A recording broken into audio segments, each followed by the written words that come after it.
Click the first link in the description for the best Askreddit content.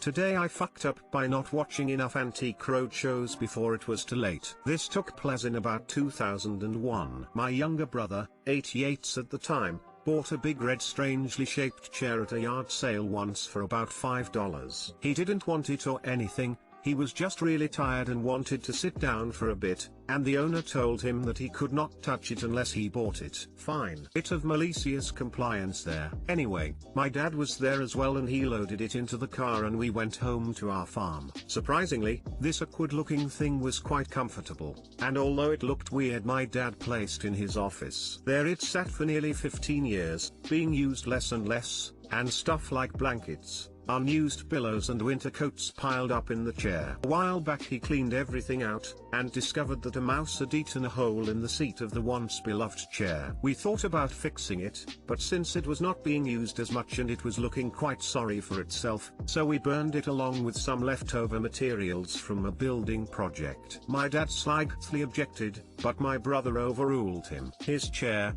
his rules. Flash forward 2 or 3 months, and I get a call from my dad. Turn on your TV right FING now and look at specific channel. I do as I'm told, and it's one of those antique roadshows. Lo and behold, there is an identical chair to my brother's on screen, and 2 experts are talking in vivid detail about its stylish designer, how revolutionary this chair was in the 1960s, blah blah blah. At this point I can't hear what they are talking about, because it's obvious what is about to happen. After a little while one of them says the now terrifying line, "So, what do you think it's worth?"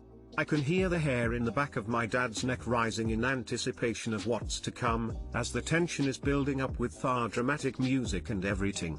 Well, pauses forever, me sweating profusely at this point. I would say about somewhere about $17 to $19,000. My jaw hits the floor as I can hear my brother and parents screaming off the phone. All I can hear is my dad going, "I told you we should have restored it." And my brother screaming, "F no.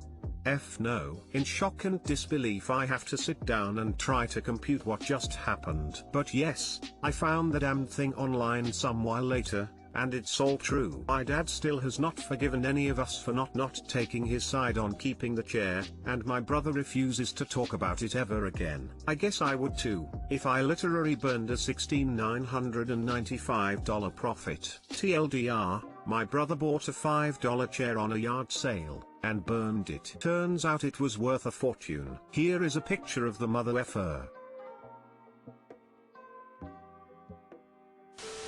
Mid-2000s. Before any of these reality TV picker shows, I knew an old guy that ran around to estate sales and opened a gallery with all his best shit, rugs, art, furniture, Bakelite radios, etc. At the time I was reading meters and walking neighborhoods for 8 hours a day. He told me to start looking for Herman Miller armshell chairs and Yokote corn grinding bowls. I immediately started finding them everywhere. I could pick up an old armshell chair, or even a pair of them for 20 to 40 bucks. I flipped them on eBay to buyers in Japan and Denmark for 250 to 400 bucks plus shipping. I didn't feel bad about that. People thought they were school cafeteria chairs and treated them like crap, left them outside to get burned in the sun and rusted in the rain. I sent them to people who could restore them. With the Yokote bowls, I kinda wish I had been a little more ethical. Farm workers would find them in the fields after they disc up the soil. The machines would usually hit the bowls and chip them or break them in half, but sometimes, rarely, the discs would pull one up intact. Once recovered, they were usually kept right by the person's front door, in an arrangement of plants, or in a flower bed, sometimes just sitting with a pile of other decorative rocks. My spiel was really simple. I point at it and ask,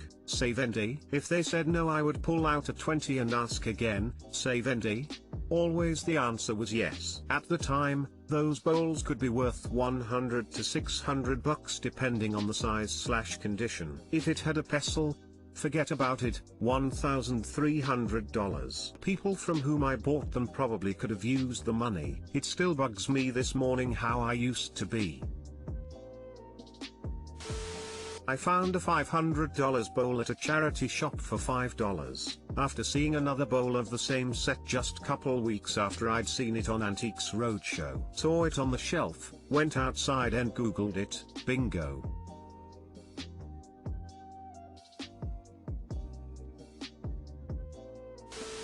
Not going to lie though, that chair does look pretty comfortable, lol. Love and behold. That's rough, buddy. Today I fucked up by giving some poor coaching to my son at a soccer game. This happened quite a few years ago. Hadn't thought about it until recently. I was in the Air Force and stationed overseas. The base had a great youth recreation league, and my 9-year-old son wanted to play soccer, even though he'd never played before. Okay, cool. We got him signed up.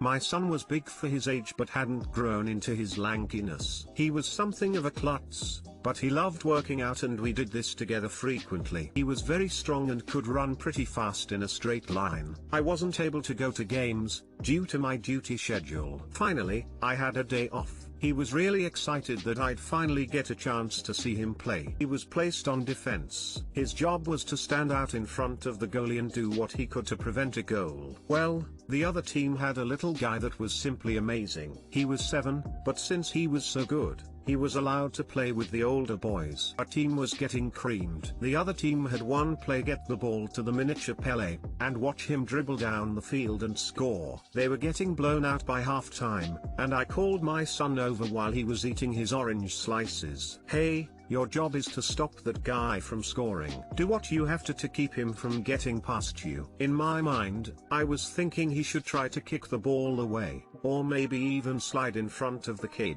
What he heard was do what you have to. So after play resumed, the little guy was flying down the field. My son got ahead of steam and flattened him. Ray Lewis would have been proud. My son jumped up, gave me a big smile, and kicked the ball towards his teammates. Chaos ensued. The little guy was okay but clearly shaken up. My son was red carded. Parents and coaches were screaming at him. His own coach was yelling at him. I took him home. Got a call that night from the coach telling me that he was suspended 1 game, and since there was only 1 game left, he was done for the season. I needed to drop his uniform off at the youth center. Too long didn't read. I put a Buddy Ryan-esque bounty on a talented soccer player, getting my son kicked off his team. He never played soccer again. Was your next phone call from the rugby coach? If only you'd coached your son a little better. To grab his leg and roll around screaming afterwards while flopping on the ground. He could have been a pro. Sergio Ramos would be proud. Roy Keane too. This is brilliant. Does he play other sports now? He played some Little League Baseball and Pop Warner football. He played freshman football in HS. Today I fucked up by creating chloramine gas while cleaning the bathroom. Throwaway account for obvious reasons. This literally just happened. This evening I was so tired that I just passed out in our living room couch. I woke up about 45 minutes ago, 4 AM my time, and obviously the whole family has gone up to bed. I decided to get up, go take a shower so I can go ahead and join my wife in bed. Since our main bathroom is right next to our daughter's bedroom, I decided to use a guest bathroom so I don't wake her up. Upon entering the shower I noticed a lot of mold buildup near the bottom section of the shower. This bathroom hasn't been used in some time due to not really having people visit us in some time, social distancing, COVID, you know the deal. Since I'm already there I figure okay, let me just spray it with some bleach and give it a few scrubs. We keep a bottle of diluted bleach in the bathroom for cleaning purposes. I grab that and start spraying. However, while it still sprays, the bottle seems to be a bit broken and not really spraying a good amount. I continue spraying anyways, but I'm not really satisfied with the way it's been applied since it's not really reaching the target area. I look around to see what else I can use to clean this, and that's when I noticed the bottle of Lysol toilet bowl cleaner. You can probably see where this is heading. Either well, this works for cleaning toilets, it should have something in there to clear mold, and it's shaped perfectly to reach the bottom section of the shower. I grab the bottle and just layer that whole thing all around the shower bottom section. It immediately starts to fizz, but I didn't think anything of it, just though it was working. I walked away to give it a few minutes to do its thing and disinfect. 5 minutes later I start to walk towards the room, and even before reaching it I can already smell that something is not right. As soon as I entered I had to step back out. I immediately start coughing as I walked in. What have I done, I think to myself. I hold my breath, walk back in to try to rinse this stuff down. Even holding my breath I couldn't be in there for too long. I grabbed my phone and googled bleach and toilet bowl cleaner, and one of the first results comes back with chloramine gas, which can cause death. Panic, I start opening all doors and windows to get fresh air in the house so the fumes don't reach the bedrooms. I continue going in the bathroom for as long as I can hold my breath to try to rinse this stuff off. However, my eyes also get watery, so I have to keep going in and out to get fresh air. I found a small fan in our basement and put it facing out near the bathroom window. Now I'm sitting on my couch, completely awake, with all the house windows and doors open at 5 AM. I'm hoping I didn't cause some permanent damage to my airways. I feel fine, but who knows. Edit, as I sit here thinking about my mistake, I just though this could have ended up like one of those things you see in the news, whole family found dead in their beds, no indication of what happened / facepalm. Too long, didn't read, tried to clean mold off the bathroom, ended up mixing bleach and toilet bowl cleaner and created a toxic fume called chloramine gas. Call poison control or a nurse's hotline. I have a friend that made a similar mistake, thought she was fine after only breathing a bit of it in, but ended up in the hospital for 2 months on a ventilator because of the damage it did to her lungs. Get checked. Seriously, you don't want to be the reason we need warning labels on everything. Yeah, I'll make an appointment with my doctor just to get checked out. But so far this morning I don't feel any effects.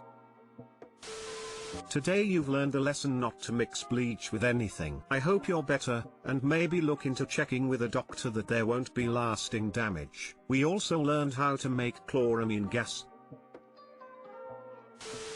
I'd call poison control and check with them, as you did breathe some of it in, 100%. I've cleaned the toilet with bleach and vinegar before as a moron who never got taught how to clean. No sweat, some sweat. Just never mix bleach with anything ever again. Also, don't mix dish soap with bleach. What happens if that had been done?